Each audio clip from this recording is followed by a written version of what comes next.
تو یہ ہے وہ ماحول جس میں الیکشن ہونے جا رہے ہیں پاکستان میں. سب کو معلوم ہے پاکستان اس وقت اپنی تاریخ کے بدترین سیاسی بحران سے گزر رہا ہے. ملک میں نہ صرف سیاسی بحران ہے بلکہ آئینی، قانونی اور معاشی بحران بھی ہے. یہ سب شروع کس طریقے سے ہوا یہ بحران یہ ہمیں معلوم ہے، یہ کس طریقے سے چل رہا ہے یہ بھی ہمیں معلوم ہے. لیکن ایک سوال جس کا جواب اور شاید اس کے لیے ایفرٹ کوئی کرتا ہوا نظر نہیں آ رہا کہ یہ ختم کیسے ہوگا. 8 فروری کے بعد، انتخابات کے بعد کیا حالات بہتر ہو جائیں گے؟ ان سوالات کے ساتھ آج گفتگو کا آغاز کرتے ہیں. مجھے اسٹوڈیوز میں جوائن کر رہے ہیں جناب شیرازی صاحب، سینئر صحافی، تجزیہ نگار، ڈان نیوز سے پہ کام کرتے ہیں، آپ نے ان کو سنا ہوگا. مجھے مسلم لیگ نواز سے جو ہے جوائن کر رہے ہیں رانا احسان افضل صاحب، اور تھوڑی دیر میں مجھے پاکستان تحریک انصاف میں عمران خان صاحب کی ٹیم کے ممبر خالد یوسف چودھری صاحب جو ہیں وہ جوائن کر لیں گے. احسان افضل صاحب، آپ سے شروع کرتے ہیں. یہ جو فیصلہ آیا، پاکستان مسلم لیگ نواز اگرچہ کھل کر اس بات کا اظہار نہیں کر رہی، لیکن ہم یہ دیکھ رہے ہیں کہ ایک طمانینت موجود ہے، ایک خوشی موجود ہے مسلم لیگ نواز میں. اور الٹیمیٹلی آپ کو کیا سمجھتے ہیں کہ آپ کی جو ایفرٹس تھیں، مریم نواز صاحبہ جس دن آئی تھیں 28 جنوری کو پاکستان، اس کے بعد سے ان کی تقاریر میں اس بات کا اظہار موجود تھا کہ عمران خان صاحب جو ہیں وہ منظرنامے پر، سیاسی منظرنامے پر موجود نہ ہوں، تو آج آپ لوگوں نے تو اپنا جو ٹارگٹ تھا اس کو اچیو کر لیا ہے. بسم اللہ الرحمن الرحیم. دیکھیں، یہ ہمارا کوئی ٹارگٹ نہیں تھا، اور خان صاحب آج اگر اس سچویشن میں ہیں تو وہ اس وجہ سے ہیں کہ جو انہوں نے اعمال کیے اور جس طرز پہ انہوں نے سیاست کی، آج وہی ان کے آڑے آ گئی ہے. دیکھیں، خان صاحب الزام لگاتے رہے چور کا، کرپشن کے الزامات پوری اپوزیشن کے اوپر لگاتے رہے، بلکہ رگڑا نکالتے رہے نیب کے کالے قانون کے تحت. لیکن آج کرپشن پرسیپشن انڈیکس یہ بتا رہی ہے کہ کرپشن پی ڈی ایم کے دور میں کم ہوئی، 140 سے 133 پہ آ گئی، 133 پہ. اور یہی corruption perception index P M L N کے دور میں 135 پہ تھی، اور ہم 117 پہ لے کے آئے، جو کم ترین سطح تھی. لیکن بیانیہ پروپیگنڈا اس کے برعکس تھا. خان صاحب جو ہیں جہاں توشہ خانہ کے الزامات دوسروں پہ لگاتے تھے، آج خود ان کی ورڈکٹ اس کے اندر جو ہے ہو گئی. پھر دیکھیں، آفیشیل ڈاکیومنٹ سے کھیلتے ہوئے آپ پہلی دفعہ پاکستان کی تاریخ میں یہ ہوا کہ کوئی پولیٹیکل لیڈر جو ہے ڈپلومیٹک پیپرز کو استعمال کر کے لوکل سیاست کو جو ہے اپنے طول چڑھا رہا تھا. اور کر کیا رہا تھا؟ نفرت کی آگ لگا رہا تھا، پولرائزیشن کی سیاست کر رہا تھا. تو یہ سارا کچھ اگر آج خان صاحب کے ساتھ ہوا ہے تو اس کے وہ خود ذمہ دار ہیں. یہاں پھر ایک اور میں کمپیریزن کروں گا کہ یہاں سزائیں اس لیے نہیں دی جا رہی کہ پیناما میں نام نہیں تھا اور پھر بھی آپ رگڑا نکال دیں. یہ چیزیں تو 25 کروڑ عوام نے وٹنس کی، ان کو دیکھا، ان کو محسوس کیا، اس کے ایک ایک قدم کو دیکھا کہ کیسے سائفر کے اوپر پروپیگنڈا کیا گیا، کیسے وہ گھڑی کا معاملہ نکلا، کیسے میر جعفر میر صادق کے نعرے لگائے، کیسے پولرائزیشن اس ملک کی ہوئی، کیسے مدینہ کے اندر چور کے نعرے لگائے، اس کو کنڈیم نہیں کیا. اور پھر جب 9 مئی کے واقعات ہوتے ہیں تو یہ کوئی حیران کن دن نہیں تھا کہ جب عوام کے اندر جو اشتعال، جو ایک اپنے فالوورز کے اندر جس طریقے سے ان کو مس لیڈ کیا کہ اس کا وہ نتیجہ نکلا. تو یہ آج بدقسمتی ہے. دیکھیں، خان صاحب کی سیاست سے خان صاحب کو تو چلے نقصان پہنچا، لیکن میں سمجھتا ہوں جمہوریت کو نقصان پہنچا، پوری ملک کی ڈائریکشن کو نقصان پہنچا. جس سمت پہ ملک جا رہا تھا، یہاں باقی جماعتیں نے تو چارٹر آف ڈیموکریسی کیا اور بہت کچھ یعنی کہ نقصان کرنے کے بعد سیکھے کہ ہم نے جو ہے مل کے چلنا ہے، آپس میں جو ہے وہ کہیں دروازے نہیں کھٹکھٹانے. پھر خان صاحب آئے، اور جس طرح سے خان صاحب نے اپنی حکومت کی 3.5-4 سال، جس طریقے سے بل پاس ہوتے تھے، سینٹ میں نمبر پاس پورے کرائے جاتے تھے، جس طریقے سے انہوں نے اپوزیشن کو کیا، جس طریقے سے ان کے اپنے صدر کہتے رہے کہ نیپی چینج ہوتے رہے، تو جمہوریت کو نقصان پہنچا خان صاحب کی سیاست کی وجہ سے. آج وہ ان سب اپنی جس طرز پہ وہ چلے اس کا وہ خمیازہ بھگت رہے ہیں. اس پہ ہم خوشی نہیں منائیں گے، لیکن ہم یہ ضرور کہیں گے کہ جیسا کیا ویسا بھرا. ران صاحب میں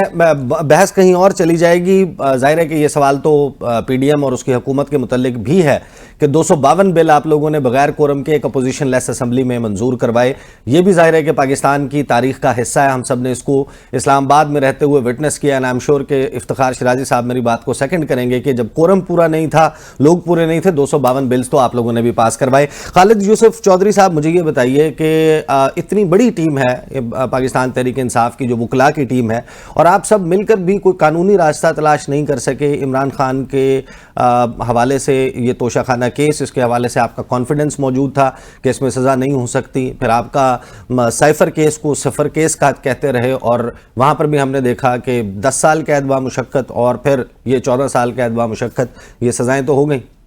دیکھیں, بنیادی طور پہ جو دونوں کیسز تھے ان کی ہماری پوری لیگل ٹیم نے اس کے بارے میں پوری عرق ریزی کی. اب ان مقدمات کے اندر کوئی بھی ایسا کوئی نقطہ نہیں تھا کہ جس کی بنیاد پہ ہم کہہ سکتے کہ یہ ایک کیس بنتا ہے یا لیگل گراؤنڈز پہ اس کے ان کیسز کی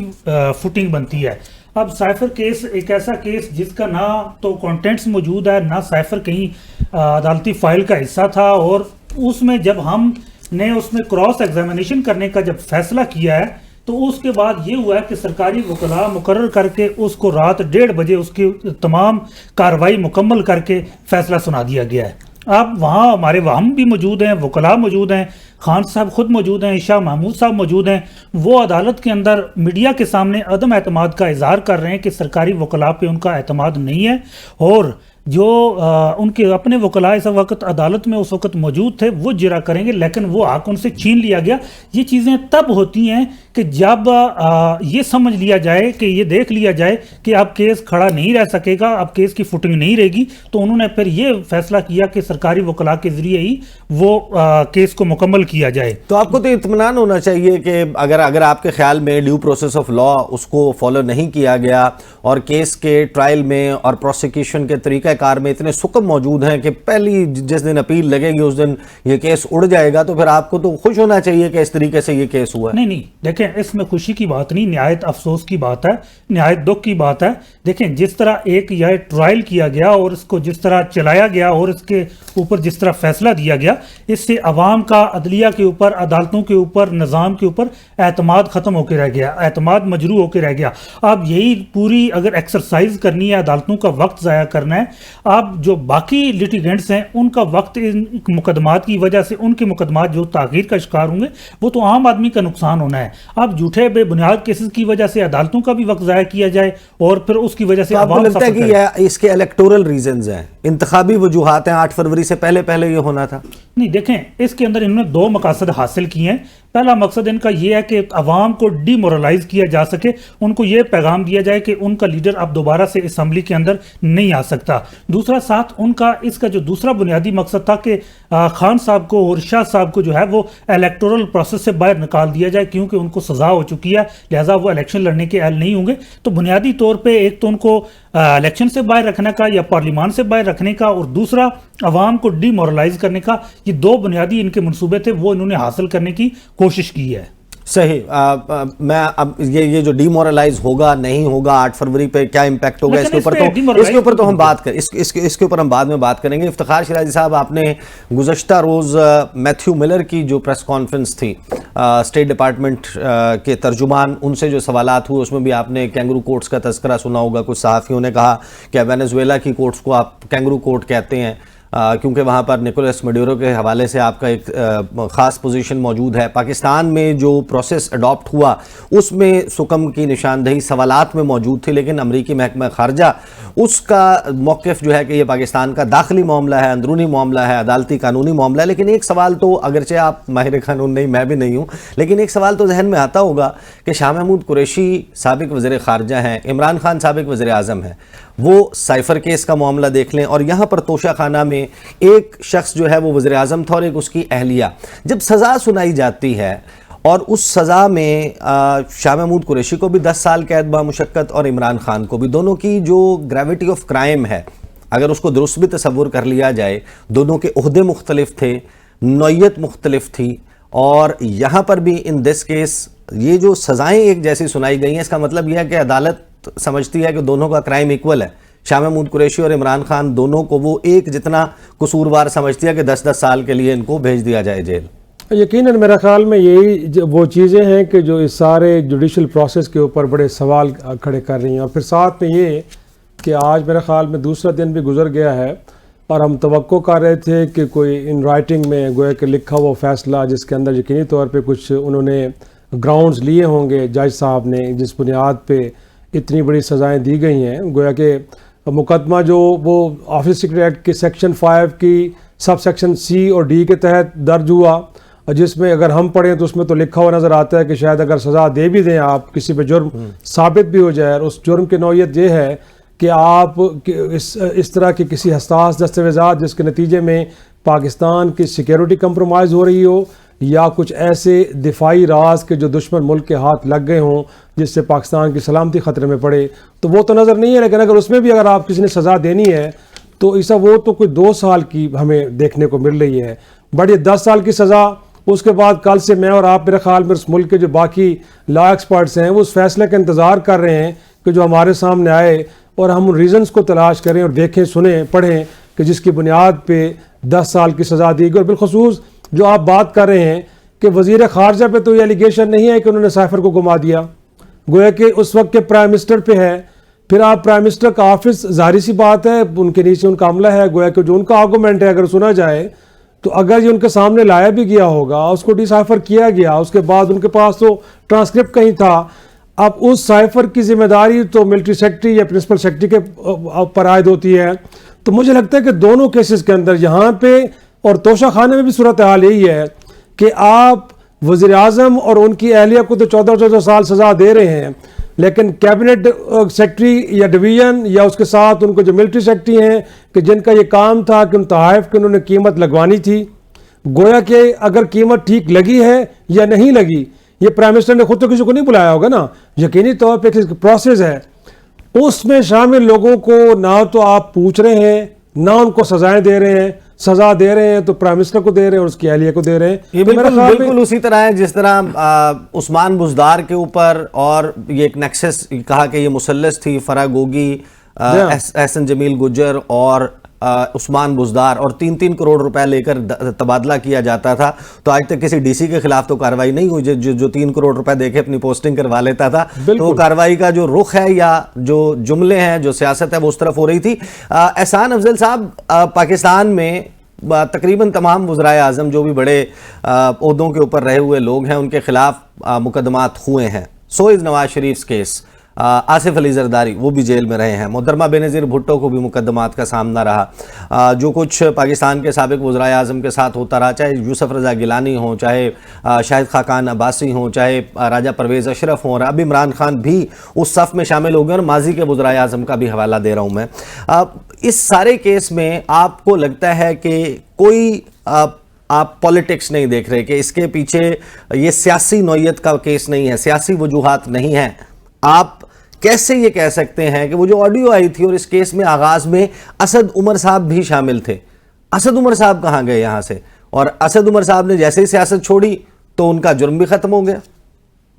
دیکھیں 2-3 بڑے میجر فرق ہیں ان کیس میں, اور جس طرح میاں صاحب کا آپ نے ذکر کیا, میاں صاحب کو سزا ٹرائل کورٹ نے نہیں سنائی تھی, میاں صاحب کو سزا ہائی کورٹ نے بھی نہیں سنائی تھی, میاں صاحب کو سپریم کورٹ نے سزا سنائی تھی, اور ان کے پاس کوئی رائٹ آف اپیل بھی نہیں تھا. یہاں دیکھیں اگر جس طرح کہا گیا کہ کوئی جس طرح پی ٹی آئی کلیم کر رہی ہے کہ جی کراس ایگزامینیشن نہیں ہونے دی, فلانا نہیں ہونے دیا, تو اگر کوئی ایسا ہے تو ان کے پاس بڑے سٹیپس ہیں جہاں یہ اپیل کر سکتے ہیں اس ورڈکٹ کو, پورا لیگل پروسیس ان کے سامنے موجود ہے. تو میں جہاں تک یہ بڑا میجر فرق ہے جو میں سمجھتا ہوں کہ ہائی لائٹ ہونا چاہیے اور جو ہمیں نہیں ملا موقع. اور دوسرا دیکھیں بات یہ کہ یہ سیاسی نوعیت کے ہیں یا نہیں ہیں, اس کا آپ اس چیز سے تعین لگائیں نا کہ پیناما میں جو جن چیزوں کا ذکر ہوا کہ ایون فلین فلیٹس اور جس میں میاں نواز شریف کا نام نہیں تھا, وہ تو تب کی ٹرانزیکشنز ہیں جو 30 سال پرانی تھی. لیکن یہ جو کچھ خان صاحب نے کیا, یہ تو وقت حاضر کی یہ سارے معاملات ہیں. اگر سائفر کا معاملہ تھا تو کیا پاکستان کی تاریخ میں پہلے کسی پرائم منسٹر نے ڈپلومیٹک کاغذ لہرا کے اس کے اوپر سیاست کی؟ کیا کسی نے امریکن سازش کی؟ جب آپ نے الزام لگایا کہ امریکن کنسپریسی ہے اور یہ الزام لگایا کہ فنڈنگ ہوئی ہے، تو جب آپ یہ الزام لگاتے ہیں تو اس کا مطلب یہ ہے کہ افواج پاکستان، آپ کی نیول فورسز، آپ کی ساری سیاسی جماعتیں جو ہیں وہ کسی اور ملک کے ساتھ مل کے سر سیاسی نوعیت کا رانا صاحب سیاسی نوعیت کا اس وقت کہیں گے. دیکھیں سوال یہ ہے کہ اسد عمر صاحب کیسے نکل گئے اس مقدمے سے، کیونکہ انہوں نے تحریک انصاف چھوڑنے کا جنرل سیکرٹری کے عہدے سے انہوں نے استعفیٰ دے دیا. 9 مئی کے واقعات میں بھی جو اڑ کر تحریک انصاف سے جہانگیر ترین کے سیاسی گھونسلے میں پناہ کے لیے گیا، اس کے خلاف کوئی مقدمہ نہیں ہے. جس شخص نے بھی آئین کی، قانون کی خلاف ورزی کی ہے، جس حد تک کی ہے، اس کی سزا اس بنیاد پر معاف نہیں کی جا سکتی کہ اس نے ایک ایسا سیاسی فیصلہ لیا ہے جو کسی کو سوٹ کرتا ہے. بریک لیں گے، بریک کے بعد بات کریں گے کہ اس فیصلے کا اب امپیکٹ 8 فروری کے الیکشنز پر کیا ہوگا. بات کرتے ہیں آفٹر دا بریک.